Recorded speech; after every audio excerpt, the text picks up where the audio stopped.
They didn't come when you were broken. They didn't reach out when your hands trembled or when your silence screamed for understanding. No, they waited until the light returned to your eyes, until the scars looked poetic and your smile made them forget they caused the pain. They waited until you loved them, because only then would you let them back in. Only then would your defenses fall, softened by memory, cracked by hope. It wasn't timing, it was calculation. They watched you rebuild, and the moment your heart dared to trust again, they stepped forward, pretending they had never left. That's how quiet betrayal works. Not with cruelty, but with timing. Not with fists, but with presence. Too late to be noble, yet just early enough to be forgiven. The illusion of love's timing. They didn't love you when you were ready. They loved you when you were weak enough to need it. And there's a difference. A terrifying, subtle difference, because love, real love, doesn't wait for convenience, but they did. They lingered in the shadows, not because they were scared, not because they were lost, but because they were calculating. You see, love wasn't the reason they delayed. It was the condition they waited for. They waited for the precise moment you had something to lose, because when you didn't care, you were strong, unreachable, unbothered. They couldn't control you then, but once you started to feel, once the cracks of loneliness, forgiveness, hope, and longing seeped through your skin, they knew it was time not to love you, but to gain access to the version of you that would let them in without a fight. They didn't wait because they were afraid to hurt you. They waited because your love became their weapon. That's what makes it cruel. Not loud, not violent, but so subtle that you almost call it fate. But it wasn't fate, it was a decision. They decided to wait until you loved them, because only then would your no sound more like a maybe. Only then would your memories argue in their defense. Only then would the story you told yourself override the truth you were living. And they knew that. They counted on that. It's not that they suddenly saw your worth. It's that your love made you blind to how they treated it. And this is the illusion that their love finally arrived. But it didn't. What arrived was their need, their emptiness, their hunger for the comfort you created, not the love you deserved. Timing? No, my friend, that wasn't timing. That was strategy dressed in apology. That was control wrapped in nostalgia. They didn't come back when you healed. They came back when you were open enough to risk breaking again. And it worked, because love, true, deep, sacrificial love, made you soft. Not foolish, just soft enough to hope again. But now you see it, don't you? The illusion has shattered, and maybe it hurts. Maybe it aches in places you didn't know were still wounded. But this time you're not confused. You're not asking why they love you now. You're seeing when they chose to love you. And that timing speaks louder than any "I miss you" ever will. Because love that arrives only when you're too tired to question it was never really love at all. Your silence was louder than you knew. You thought your silence meant you were forgotten. That because you didn't scream, didn't beg, didn't chase, they assumed you no longer cared.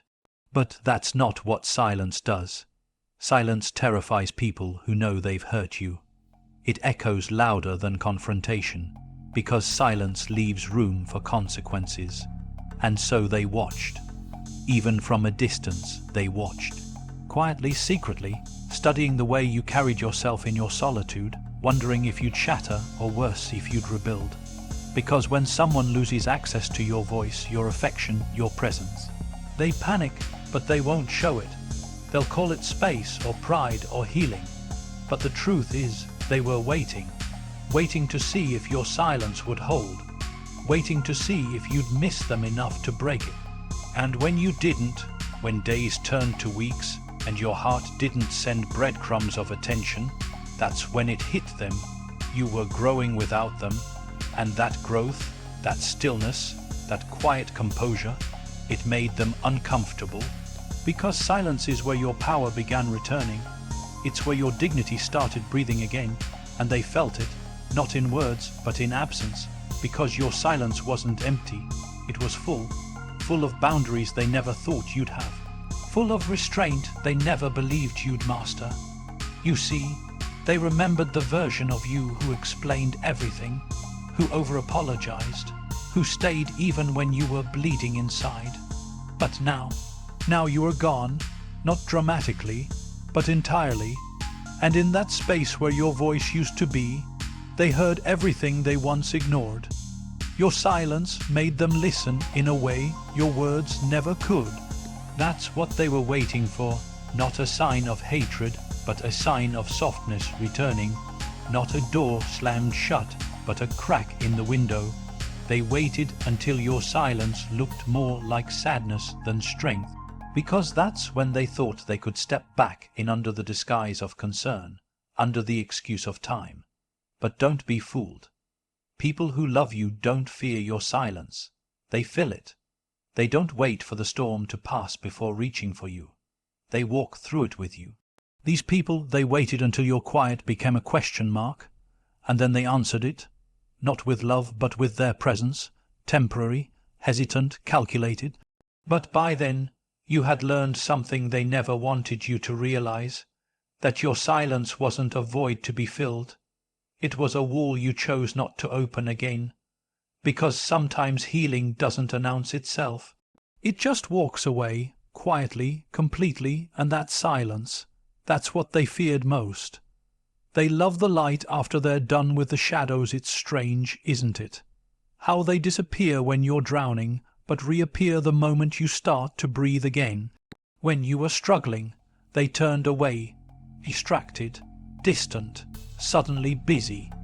But now, with light returning to your face, with the fire in your soul reignited, they want to stand close again, not because they've changed, not because they've realized your worth, but because you're glowing now. And some people only show up when they think they can shine with you, not beside you. That's the uncomfortable truth. They didn't want to walk through your darkness. They didn't want to sit beside your silence or carry your weight when you had nothing left. They chose to vanish when your world was messy, unfiltered, raw. But now you've cleaned up the aftermath. You've stitched together the parts they didn't want to touch. You've found a way to smile again, to build again, to love again. And suddenly, here they are with perfect timing. Suddenly, they remember your name, your warmth, your spirit. Because the shadows have passed, and you've made it out alive. But let's be honest, if they couldn't see your value in the dark, they don't deserve to bask in your light. Because real ones, they don't wait for the sunshine. They bring candles into your storm. These people didn't love you. They loved the benefits of your healing. They loved the version of you that no longer cries at night. The version that doesn't need them, but might still want them. That's the safest place for them to return. When you're strong, yet open. When you're powerful, yet forgiving. And they will wrap their return in sweet words, in false humility, in empty confessions about how they missed you. But what they missed wasn't you. It was the opportunity to feel good near your light, without ever having to earn it. Because people like that don't want responsibility. They want relief. And you became a source of peace in a world that drains them. That's what they came back for. Not love, not healing, but comfort, and it hurts. It does, to realize that they saw your value all along, but only moved toward it when it was convenient. But this pain, it's clarity, and clarity is freedom. Let it remind you, you're not someone to be approached only after the work is done. You're not a prize for the ones who watched you suffer from a safe distance. If they didn't show up in your shadows, don't let them dance in your light. Because this glow, it wasn't gifted. It was earned, and you didn't walk through that fire just to light the way for people who abandoned you in the dark. They waited until the door was open. Love is a door. They say that. But what they never tell you is how many people will stand outside that door, silently calculating, refusing to knock until they know it's already unlocked. They don't want to risk rejection. They don't want to earn their way in. So they wait for the signs, your softened gaze, your subtle replies, the lingering warmth in your voice. That's when they move, not when they should have, not when you needed them, but when they know they'll be welcomed without effort. They watched you from a distance, not out of fear, but out of selfishness. They knew the door was closed before, and they didn't like that, because a closed door means work. It means accountability. It means knocking without the guarantee of being let in. But an open door, that's an invitation, that's safety. That's a pathway without pride being tested. And they waited for it. Not because they respected your boundaries, but because they didn't want to face them. You see, love, true love, isn't afraid of the door. It approaches with honesty. It knocks even when it's unsure. But what they gave you wasn't love. It was convenience wrapped in timing. They didn't knock when your heart was fragile, rebuilding, guarded. They waited for it to be vulnerable again. They waited until your hope returned, until your loneliness started whispering louder than your logic. And then they stepped in carefully, quietly, acting like they never left. But the truth is, they never intended to stay. They just didn't want to earn the right to return. And maybe you mistook their arrival as fate. Maybe you thought, this is what love does. It circles back. But that wasn't love circling back.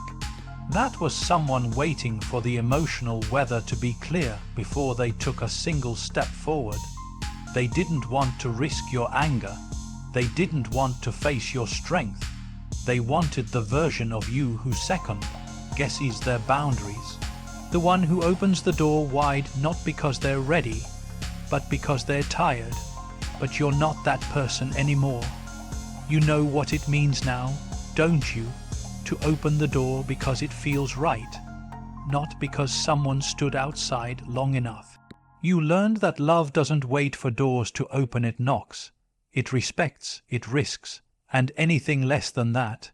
It's just someone looking for shelter in a home they once abandoned.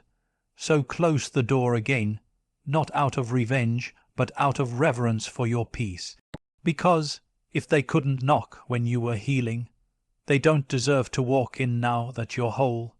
They came back for the version of you that forgives. They didn't return because they finally understood your value. They came back because they remembered something more dangerous. Your heart, your kindness, your ability to forgive even after bleeding. And that's the version they waited for. Not the one who held them accountable. Not the one who walked away, but the one who still loved them enough to leave the door unlocked, just in case. That's who they came for. Because now that you love them, they know you'll listen, you'll reason. You'll feel, and feelings, they can be turned, manipulated, softened. They didn't want your forgiveness when it came with anger. They wanted it now. Now that your storm has quieted. Now that your memory starts to blur the pain with nostalgia. Now that you can look at them and remember the good more than the damage. That's what they were counting on, not healing, but time, not accountability, but your tendency to hope. And so they came back with words polished by distance, with apologies rehearsed in silence, not because they believe them, but because they know you will, because they remember how you love, how deeply, how unreasonably, how much you want to believe that people can change even when they've shown you otherwise. That's the part they trust, the love that kept you there long after you should have left. They know you'll justify their absence. You'll say maybe they were scared, maybe they weren't ready, because that's what love does when it hurts. It rewrites the truth to make the pain feel noble. But this time, pause. Ask yourself, did they return because they missed you? Or because they missed the version of you who made it easy to be forgiven without changing? That's the danger. People don't always come back for reconciliation. Sometimes they come back for redemption they haven't earned, hoping your love will cover what their actions never did. And if you let them in now, they'll test that love, slowly, carefully, pushing against the edges of your boundaries to see if they still bend. And if they do, they'll stay not because they're sorry, but because they're safe, not because they love you, but because you still love them. That's what they waited for, your forgiveness, your softness, your habit of looking for the light in people who only ever handed you shadows. But today, let the love you give start with you. Let forgiveness be sacred, not automatic. Let memory be honest, not edited. Because you are no longer the person who forgives just to keep the peace. You are the peace, and anyone who threatens that, no matter how sweet their words, has already shown you what they'll do once they feel forgiven. Love is a gift, forgiveness is sacred. Don't hand it to the ones who waited for you to feel again, just so they could hurt you a little more carefully this time.